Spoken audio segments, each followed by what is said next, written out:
Here we go. The East will fall. This will be the first time that an Eastern team gets knocked out of this tournament with the new double elimination format. We've got BLG and GenG both in the losers bracket. It's going to be interesting to see where we go. Bin going with signature Jack's pick. However, Doran is getting Gragas, and we've seen Gragas just completely taking over top lanes, bullying at level 1 and 2, sustaining through damage, and just being colossal in these big team fights. So it will be interesting to see how we pivot off of that. We also have from GenG a pretty classic pairing of Vi with Lissandra and with Gragas. So you got AP, AD, AP, which is what you want from your composition. On top of that, they have Isaiah Rakan in the bot lane. So they have a wonderful composition put together for themselves. Conversely, on the other side, you've got Jax, Maokai, Talia, Zeri, and Lulu. So heavily indexed on magic damage. The Jax, ever since the rework, deals a fairly substantial amount of magic damage. It's one of the reasons Divine Sunder is so good on him, because it gives that split pen. And Zeri is about a third magic damage as well. In fact, most of her burst is all AP. So a very interesting for build paths. We're going to see most likely an Abyssal Mask from the Gragas and from the Maokai. It is the strongest item in the patch, so I expect both those champions to get it. There is a world where maybe someone like Lissandra could get it and she wants to just dive in. But probably expecting Gragas to do it with his E-Flash as a counter-engage to a Maokai. It will be interesting. We do see Talia and Maokai paired together sometimes.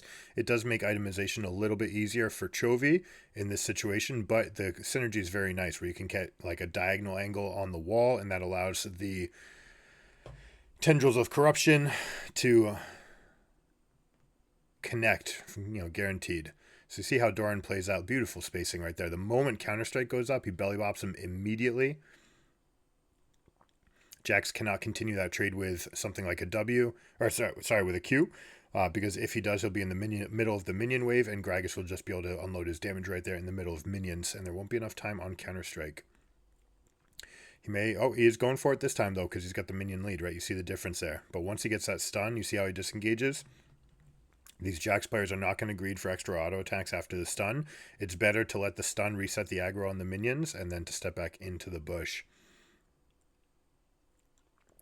All right, we'd like to see some adaptations from these wards around Raptor Pit, right? We've seen a couple different angles. I like this one that has been placed out. You'll notice that depth, right? It matters. Just one Teemo difference can be the difference between a ward that is exploitable and one that is not. This one, right, the only thing that you can do to get around that at Raptors is to sneak behind the inefficient jungle path and go way south of it. But that one will get perfect information. Now let's check out Counter-Strike. Now this time he is feeling the trade. He says, I'm stronger. I can reach for this a little bit. But you just got to be super careful about how much Gragas can do and hold you down, not really present a target at any moment. Good job by Bin. Willing to take a hop that was, a third of its max range just to get out of the range of that Q. That is the scale that these guys are perfecting their craft at. Now an interesting wave state, right? It's colliding on GenG's side of the map, but one of the minions is slightly damaged, so it is going to stay right here. That little bit of a lead means it's going to lock up. Jax is coming over now. Let's check out the dive here. Maokai, one of the best, but uses the Twisted Advance early, means that he's not going to be able to drop aggro, means he's taking aggro this whole time. Pays, misses an auto attack, and that is going to spell doom for them. But kind of interesting. Normally you want to go in as the Maokai, you want to use one of your other spells first, take more of the aggro, and then use Twisted Advance while your AD carry picks up aggro. And that way they can kite out being long range, or even better would be the support. But ends up going for straight into the W. Now, Peanut saying, I know how far away you might be backing. I'm going to go show some pressure. I can relieve some stress here for Delight, and we could even be strong right here.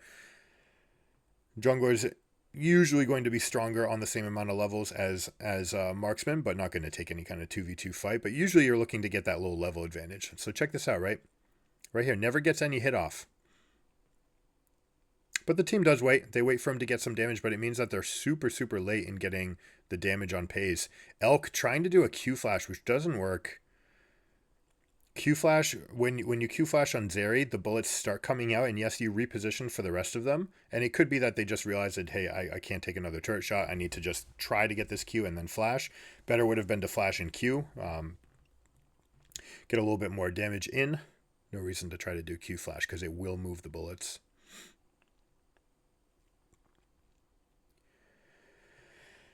Now, Yagao, first to 6, because we had the early backs, all that battling that happened up in top lane. It does mean that this game, the mid laners are going to be 6 faster than anyone else. Now, something I don't like here from Chovy, this is a cannon wave, and he teleported back to mid. This is generally a very good time, an opportunity to go to bot. If you get a fast 6, right, which they have done, normally you're not getting 6 until 5:45 if you miss anything or if you go anywhere.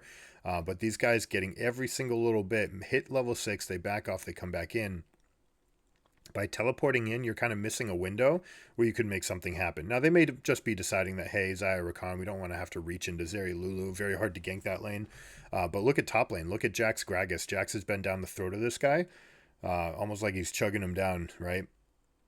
And Ben's just right there, willing to take every little bit. Now, oversteps a bit, but this is because the mana is gone on Gragas, and he can't really punish. So Ben's going to take extra trades. Now, Chovy, having teleported here, if his team... Oh, beautiful interaction there. Rakan getting the dash off before Chovy repositions with his own E means that they have a moment for the 4v2. We'll see how they position. Look how they're going top left as the reinforcements come from bot right. Good job by BLG rotating over, making sure that they're here to continue this play. They do lose the 1, but they are going to win with the push here, which means that they're going to have inside track for Dragon or bot lane, whichever one they want.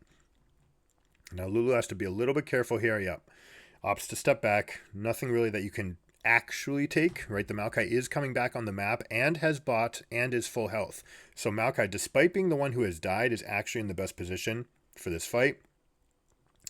Vi trying to dive over the rocks. The dive will resolve, but you will be stunned on the far side of it. The stun overlap can coincide with travel time. So if you're a Kali, for example, and you're using the E2 and you're following someone's teleport, if you rake over those rocks, you'll be stunned while you're flying and it'll be gone by the time you arrive. So there are some tricks that you can use to dash and still survive on those rocks. But that wasn't one of them. Zeri too good in those tight spaces, shooting over walls, able to get the Vi no problem.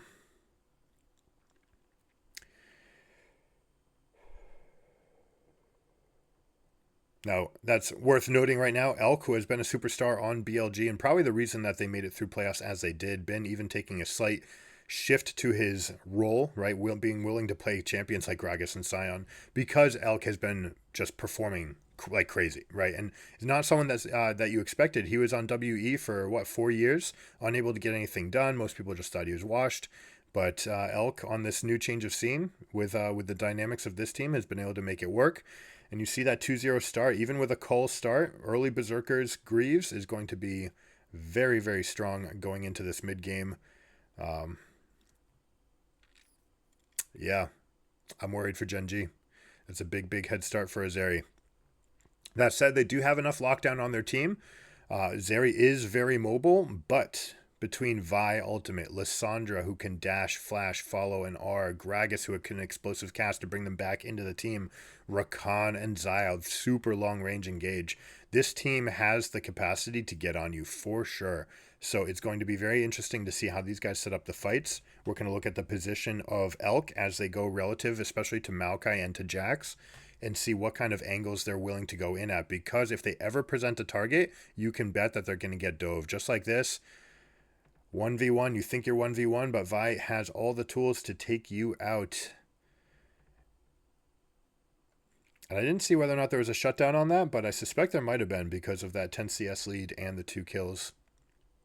Usually marksmen are the last ones to get any kind of bounty on them, but could be. Now Lulu's scouting, trying to stop any backs, right? You see what she's doing there. Doesn't necessarily think that she's going to get into anything. Doesn't also believe that she's going to win any kind of fight, but what she's trying to do is stop recalls in what would be like fairly obvious places for Pays to back.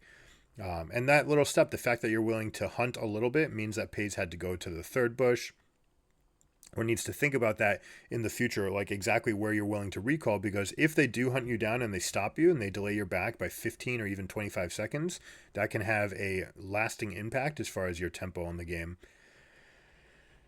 Now bot lane, Zeri Lulu opting for a quick crash here, which means that I expect them to rotate probably to top lane. Yeah, here they go. They're going up in top.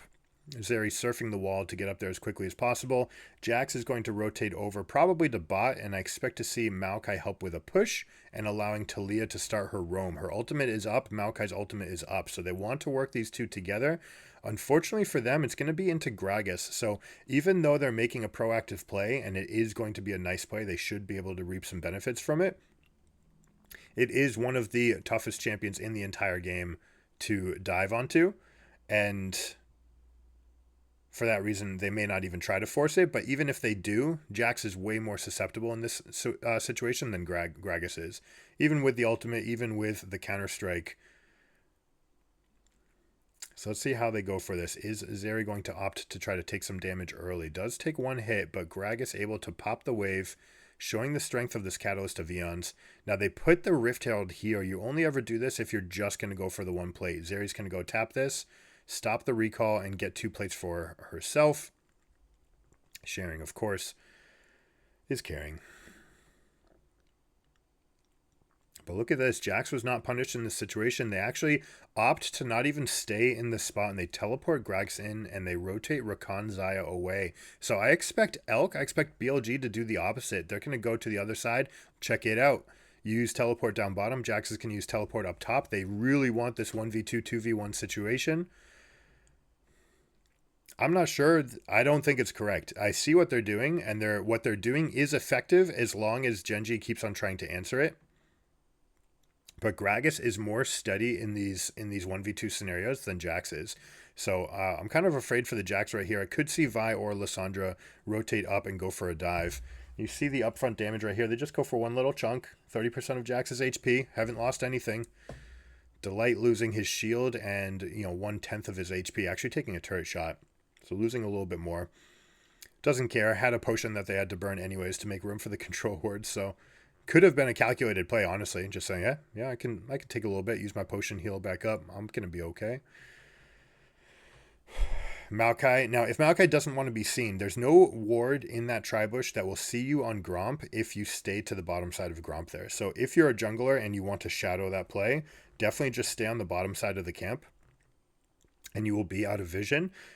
They would need to have to place one beyond that, which is why sometimes you see it in the tri-bush, sometimes you see it on the south side of that wall to try to see people that are on Gromp as opposed to just hovering in the area. The tri-bush is more immediately impactful, but you can get more long-standing and sustained vision, more reliable vision by getting it down there between blue and Gromp.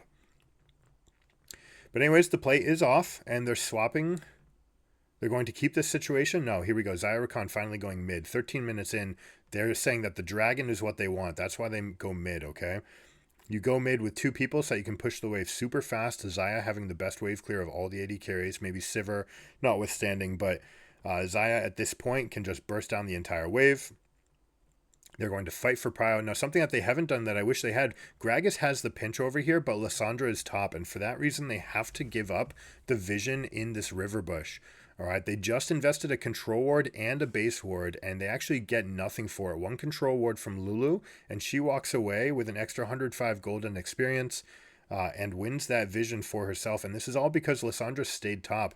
This is something that has been Chovy's mark. That you can play against him. If you think that he's going to go and reach for CS, he might glue himself to it.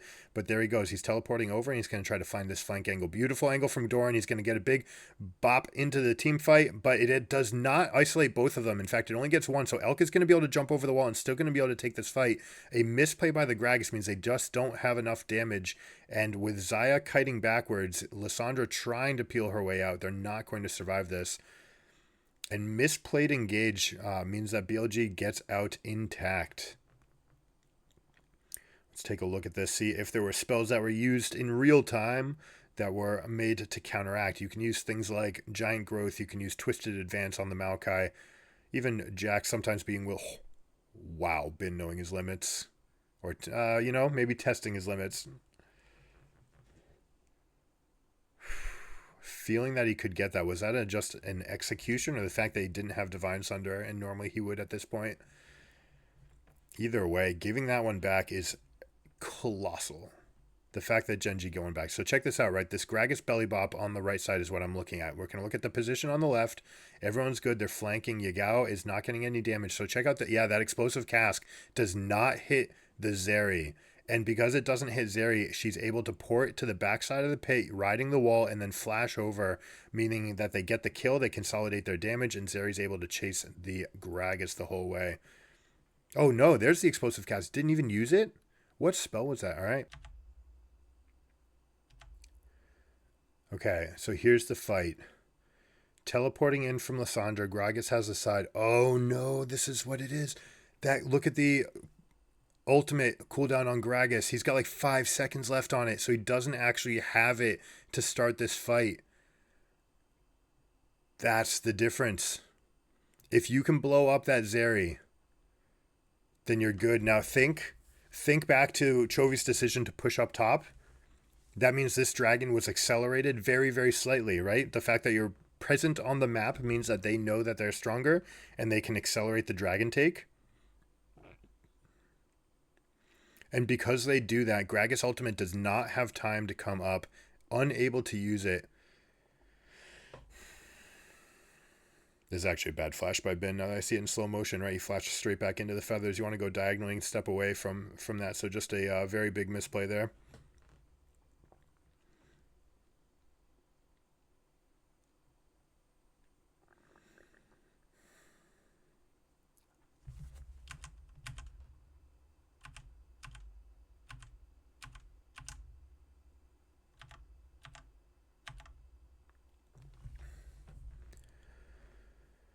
All right, we're back to live. 15:30 in the game. We've got pretty near gold. 1k gold advantage to blue team.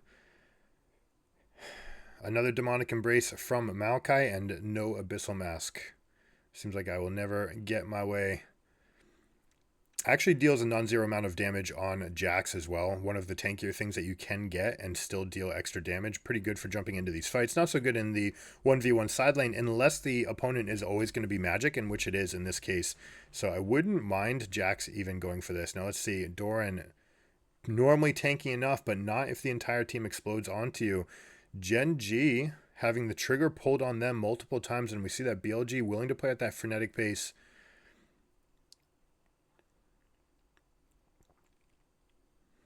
Now, what are they going to try to go? If I'm GenG, I'm actually walking away from this mid turret and going to take bottom. You cannot contest the Herald. By being Peanut, this is great zoning by Peanut, right? You're actually inverted zoning. You're forcing people to come nearby. It's the opposite of trying to zone them out. You're zoning them in, right? So you go there to that position. They can't take this fight. They're trying to bait, saying that the teleport is coming up from Gragas, but they just don't have enough. That if they can survive ever so slightly, they might be able to get something. Now, Delight is going off. Rakan with the double kill might get a triple for themselves, but Lulu just too strong. That's hilarious. The supportal combat right there. I don't like the call by GenG, trying to twist that fight and bait it with 3 seconds left on the respawn on Gragas so that he could teleport back in. Vi was doing inverted zoning, right? So by being there, you force other people to come closer. They don't want to make it a 50-50 for the Rift Herald. So you bring 3 enemies to you. In that same time, you could have brought people over to bot wave, crashed in, and made sure to get this turret for yourselves without really ever giving any target up. Chovy, you see the total amount of damage that they do. Get dealt to them. Pays with beautiful AoE, but is not able to get the drawback damage. That would have blown up the fight. If they could have gotten that 4v3 and won right there with the Xayah ultimate in that corridor, they would have been in great shape, but was not able to do it. The slimmest of margins. But, it's an interesting play. I like how they're trying to bait a fight with low cooldowns. It does mean that they are thinking sharply. It means that they're present and going for some bigger plays. Ooh, Yagao taking aggro. Gragas with a beautiful bop. Taking it to him. Holy crap. Ben comes to the rescue. No one else is there, and Yagao is going to survive getting out. That's incredible that Yagao was able to survive that. Now check out the play by Doran with the Gragas. As the spell is coming in, right, you look for the animation of a spell that's going to hit you, and then using the explosive cast to knock them back into the turret. So check this out, right? Spell hits right there. Boom. You see the animation, drops them to you, even though they've got the mitigation, you slow them under turret, they get a third turret shot. Belly Bop, unfortunately, is going to knock them out of turret range. Probably could have waited for that. You want to wait to make sure that your cooldowns are upped, that you can consolidate and finish that kill, right? There's no rush for the Belly Bop, even if you think it's going to hit, because it is going to knock them out of turret range. If you instead just walk up, hold that cooldown, hold it, let your team come to you and wait until you have another one ready so you can go W into E and then smash for the kill. So a little bit of an imprecision there. Great play to knock them in and deal that big chunk of damage, but unable to get the rest. Let's see if Lissandra's able to self-ult. She does. They're going to call in. No, they're baiting. Rakan's going to press ultimate, but not do it. This is not the fight they want. Talia, a classic Rakan counter, saying, yeah, you want to jump over here? There's a bunch of rocks. You're more than welcome to fight forward. Now, that little bit of am I in or am I out means that 3 people end up getting caught instead of just 1. And BLG are well on their way to a Game 1 victory.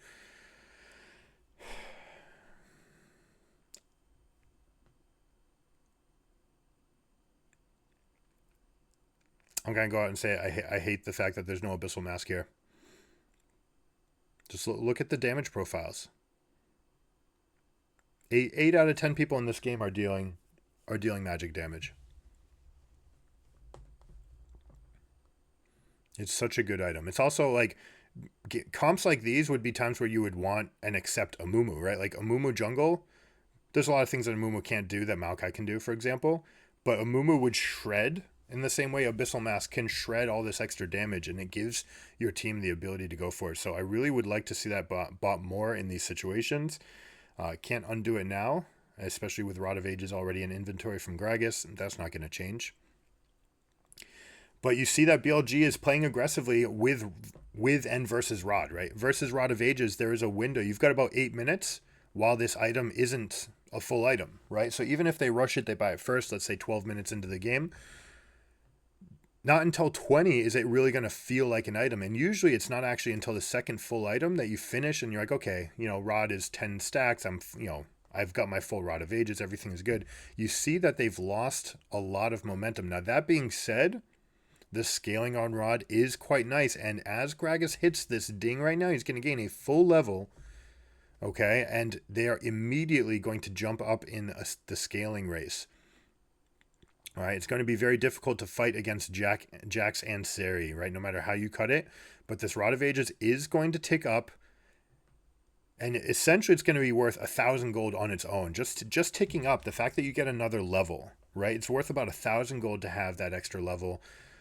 Just having the extra stats is like an extra Dorn's Blade. And then on top of that, you're getting access to more abilities, more cooldowns and powers on abilities. So going to be interesting how they swing this, whether or not they wait for Gragas to hit 16. Gragas, despite being 0-4, is the highest level player on his team. Now, it's worth taking a note at levels for a moment, right? It is mostly even, except we've got a 2-level advantage on BLG. Anytime your team has a level advantage, your minions are going to push harder, okay? For every level that you have over your enemy team, there's an increase in push power by 5% on the minions. This creates a vacuum towards their base. It's supposed to, it's been designed to help you end games. Your minions are just a little bit stronger, so it's more likely that they're going to be in position to win. But what can happen, an adverse effect, is that your waves might push out and away from you. It has, I don't know if we'll call it unintended, but it has a ancillary effect of putting more gold and experience in your enemy's pockets. So yes, it can help you end, but it's a double-edged sword. It will also help them get back in the game. If you're not tending your waves and getting to them at the right time and putting the right amount of pressure, it means that you're just giving more gold and experience to your opponents. Now, I've said it before, that golden experience later and later in the game matters less and less, but it does add up. It is something that is worth noting. And we're going to see now, for example, Gragas, 14.9 experience, almost 15. So getting close to that point where that explosive cask is going to be a serious problem in these fights. And also going for Morellonomicon. So whoever he isolates with it, he does not want them healing back up. He wants to isolate a target, and they're going to try to get that pick, which makes sense. It's in line with what they're doing. The Lissandra Vi combination is obviously super lethal.